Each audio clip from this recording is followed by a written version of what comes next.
안녕하세요. 매일매일 하나님의 말씀으로 축복을 얻어 살아갈 수 있는 좋은 기회입니다. 오늘 1월 18일 읽을 말씀은 창세기 19장 그리고 느헤미야 8장, 마태복음 18장, 사도행전 18장의 말씀이 되겠습니다. 오늘 먼저 제가 말씀을 읽고 깨달은 것을 나누고자 한다면 하나님의 말씀을 통하여 이 하나님의 말씀을 통하여서 정말 깨달은 모르는 것을 알게 되어지는 변화를, 잘못된 것을 고칠 수 있는, 또 전혀 알 수 없었던, 생각할 수 없었던 지혜를 얻어서 살아갈 수 있다라는 거죠. 정말 우리들은 이 하나님의 말씀으로 아주 소중한 깨달음을 얻어서 살아갈 수 있다. 먼저 창세기 19장의 말씀입니다. 창세기 19장의 말씀이 무엇인가? 바로 소돔 성이 멸망당하는, 하나님께서 죄악이 관영한, 정말 죄가 가득한 그 성을 멸망시키시는 그러한 말씀인데, 그 가운데서 롯이, 의로운 롯이, 믿음을 가진 롯이 거기 있었습니다. 그래서 롯은 구원해 주십니다. 롯은 구원해 주시는데, 롯과 그 가족들, 그런데 참 정말로 희한한 것이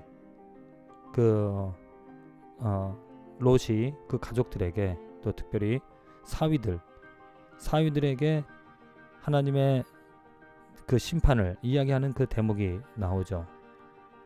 14절 롯이 나가서 그 딸들과 결혼할 사위들에게 말하여 이르기를, 여호와께서 이 성을 멸할 터이니 너희는 일어나 이곳에서 떠나라 하되, 그의 사위들은 어떻게? 농담으로 여겼더라. 죄악에 가득 찬, 또 전혀 그 죄를 부끄러워하지 않는 우리들의 모습이 여기 있습니다. 깨닫지 못한다는 거죠. 깨달음이 없으면 멸망당할 수밖에 없습니다.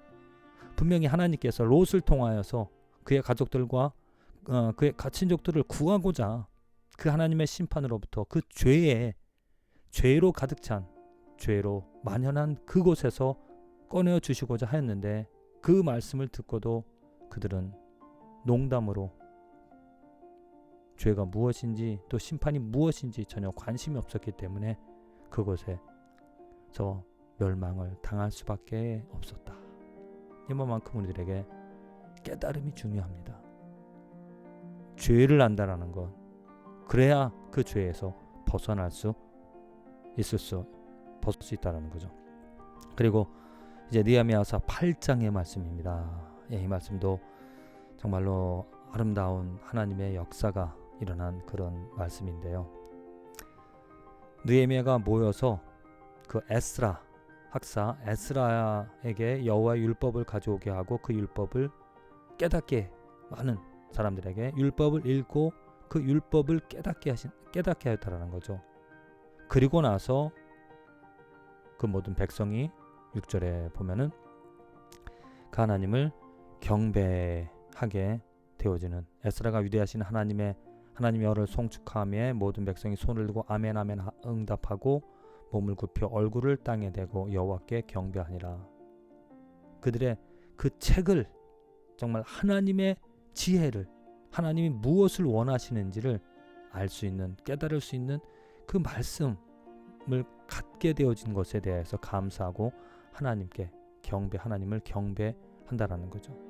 그리고 8절 9절의 말씀을 보면 하나님의 율법책을 낭독하고 그 뜻을 해석하여 백성에게 그 낭독하는 것을 다 깨닫게 하니, 백성이 율법의 말씀을 듣고 다 우는지라. 그 말씀의 깨달음을, 그 말씀의 의미를 깨닫고 자기들의 죄를 알게 되어지니 정말 울고 회개하는 역사가 일어났다라는 겁니다. 이렇게 하나님의 말씀으로 변화가 일어난다는 거죠. 그리고 이후에 또 그 말씀에 기록되어진 절기가 있었습니다. 하나님께서 이스라엘 백성들에게 명한 그 절기가 있었는데 그 절기를 지키지 않았던 지킬 필요성도 모르고 있었겠죠. 그런데 그 말씀을 통해서 읽고 나서 율법에 기록된 바를 본즉 여호와께서 모세를 통하여 명령하시기를 이스라엘 자손은 일곱째 달 절기에 초막에서 거할지라. 초막절 지키지 못하고 있었습니다. 그런데 율법을 통하여서 이제 깨달아서 그들이 다 초막을 짓고 초막절을 지키는, 하나님의 율법을 지킬 수 있는, 하나님의 율법을 의미를 깨닫고 율법으로 행할 수 있는 그 축복을 얻을 수 있었다는 거죠. 그리고 천국에서 큰 사람이라고 18절, 마태복음 18절. 지금 제자들의 관심이 무엇이냐면 누가 더 큰가? 누가 더 정말 큰 사람이 천국에서 큰 자리에 큰 일들을 할 수 있겠는가? 그것에 관심이 있었습니다. 크다는 의미. 그런데 예수님께서 그들에게 대답하시기를 진실로 너에게 이르노니 너희가 돌이켜 어린아이들과 같이 되지 않으면 결단코 천국에 들어가지 못하리라. 아주 정반대. 어린아이는 작은, 미약한, 연약한 존재입니다. 그런데 그 천국은 그 미약한, 연약한 그 자들이 들어갈 수 있다. 이 말씀은 제자들의 무지를, 제자들의 잘못된 생각들을 예수님께서 깨닫게 하신다는 거죠. 우리들의 삶에서 만일 예수님의 말씀, 그 하나님의 말씀이 이 깨달음을 줄 수 있는 그것들이 없었다면 우리들은 여전히 내 생각들을, 내 의를 가지고 살아갈 수밖에 없었을 것입니다.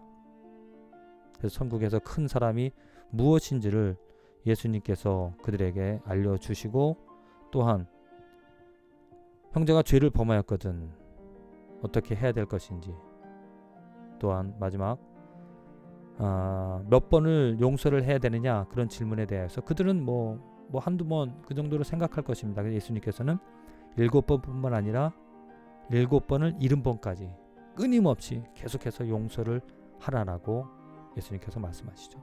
정말 소중한 진리입니다. 용서라는 것, 우리가 이 땅에서 용서하지 않으면 하나님의 용서, 또 그 탕감하는 그 비유를 말씀해 주시면서 죄의 사함을 받은 자라면, 하나님으로부터 죄의 사함을 받은 자라면, 용서함을 받은 자라면 또 용서해야 된다라는 그런 진리를 우리에게 알려주고 있다라는 거죠. 마지막 사도행전 18장 역시 그 이제는 바울이 전도하는 이야기입니다. 고린도에서 전도하고 또 안디옥으로 전도하는 그런 이야기 말씀이 있는데, 바울이 많은 사람들을 깨닫게 합니다. 하나님의 구원의, 하나님의 생명의 그 능력을 계속해서 전하고 있는데, 그 전하는 내용의 초점은 무엇이냐면은 바로 예수는 그리스도라고 증거한다라는 거죠. 예수는 그리스도, 오직 그 예수는 그리스도라는 것, 그것을 알지 못하기 때문에 많은 사람들이 죄에서, 어둠에서 살아갈 수밖에 없었습니다. 네, 바울이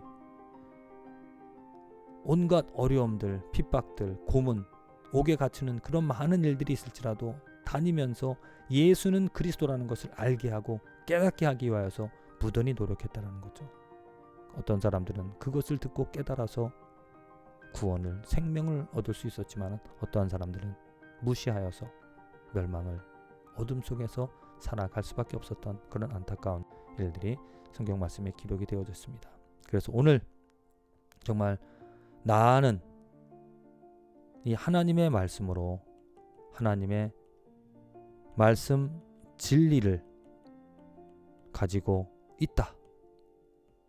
그래서 이 하나님의 말씀과 진리로서 깨달음을 얻으며 살아갈 수 있는 축복을 오늘 우리는 가지고 있다. 그래서 매일매일 정말 이렇게 하나님의 말씀을 묵상하며 그 말씀으로 진리를 알고 그 말씀으로 나의 잘못되어진 것을, 그 말씀으로 예수는 그리스도라는 확실한 진리 가운데 살아갈 수 있는 축복이 우리들에게 있다라는 겁니다. 부디 이 말씀들로 인하여서 삶의 변화와 성장과 성숙 그리고 열매가 맺혀지는 축복된 하루와 삶이 되어지기를 간절히 기도드립니다.